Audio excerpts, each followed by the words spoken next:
colonização japonesa. Em Cornélio Procópio também temos histórias sobre este tema. O professor Bondarik, pesquisador, também vai falar sobre os japoneses aqui em Cornélio Procópio. Bom, a presença japonesa em Cornélio, ela se dá, creio eu, que a partir de Ribeirão Claro e principalmente de Cambará, né? O primeiro grupo de japoneses que chega aqui, né? Isso está no livro do Homero Guido, né?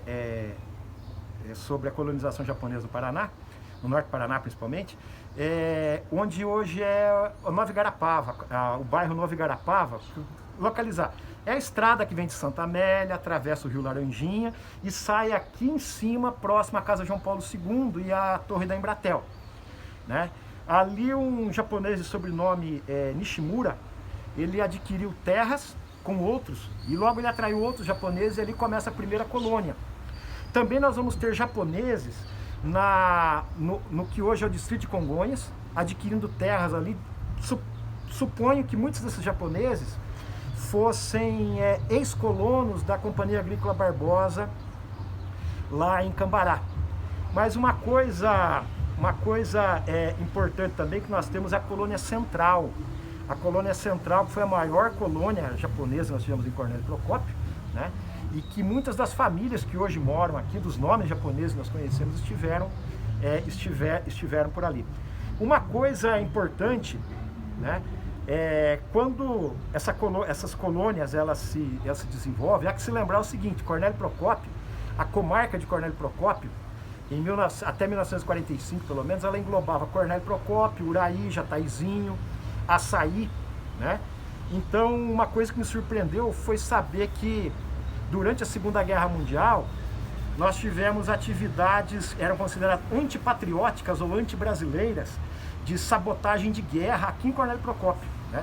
Sabotagem de guerra. O que essa sabotagem de guerra era? Principalmente Uraí e Açaí, os colonos japoneses eles produziam muito bicho da seda, casulo, bicho da seda. E a seda, ela era utilizada para fazer o tecido dos paraquedas que principalmente o exército americano usou na Segunda Guerra Mundial.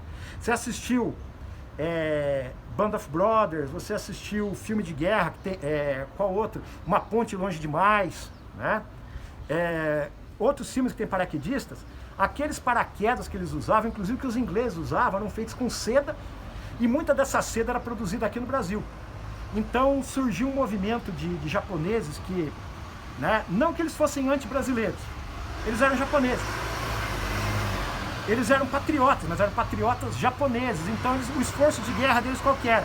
Impedir que o inimigo tivesse recurso. E com isso eu vi um processo que ele foi iniciado na comarca aqui em Cornélio, porque era questão de segurança nacional, foi para o Rio de Janeiro. Esse senhor ele foi condenado a mais de 10 anos de cadeia, não sei se ele foi solto posteriormente. Ele teria destruído coisa de 1 hectare ou 2 de amoreiras, que é o alimento né? É o alimento do bicho da seda. Exatamente. E isso chamou a atenção. Outra coisa importante, no Brasil nós temos, podemos dizer, a palavra fascista está muito na moda, né? Muito na moda aqui no Brasil. Cornélio Procópio nós tivemos fascistas brasileiros, eram os integralistas.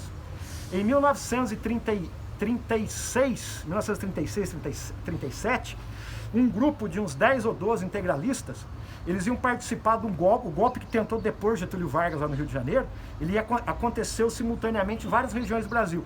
E aqui em Cornélio Procópio eles iam prender o administrador da cidade, o chefe da estação, o delegado de polícia, né? E quem mais fosse possível, só que eles acabaram sendo presos antes, né? Uma outra coisa também, outro produto que era aqui, pelo menos da comarca de Cornélio Procópio, era o hortelã. O hortelã também era alvo de ações de sabotagem de guerra.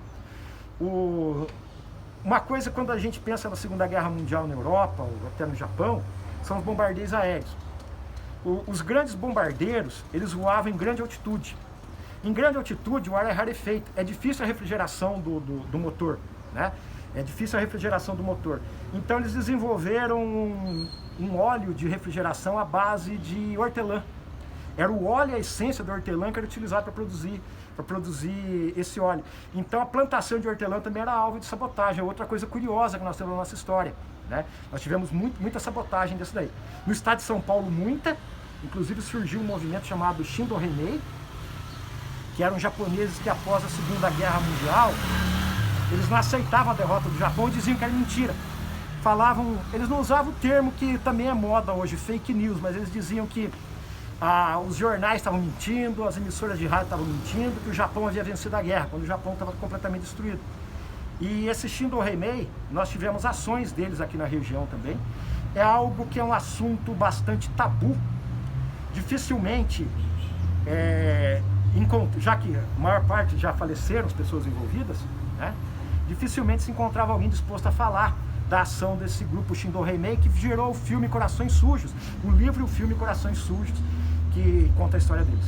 Então, Cornélio Procópio realmente tem muitas participações importantes, não só aqui na nossa região, mas como na história de outros países também. Professor, algo mais a acrescentar? Alguma descoberta que o senhor fez enquanto historiador, enquanto pesquisador? Olha, tirando essa questão aí que me surpreendeu, a participação direta da cidade na guerra, porque era um assunto que eu estava pesquisando, achava importante na época, né? Nós temos muita coisa ainda para se falar a respeito de Cornélio.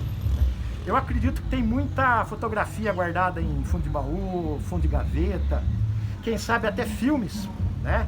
Filmes feitos com equipamentos de época, né? Que estão perdidos por aí, que vão nos auxiliar a contar melhor nossa história, né?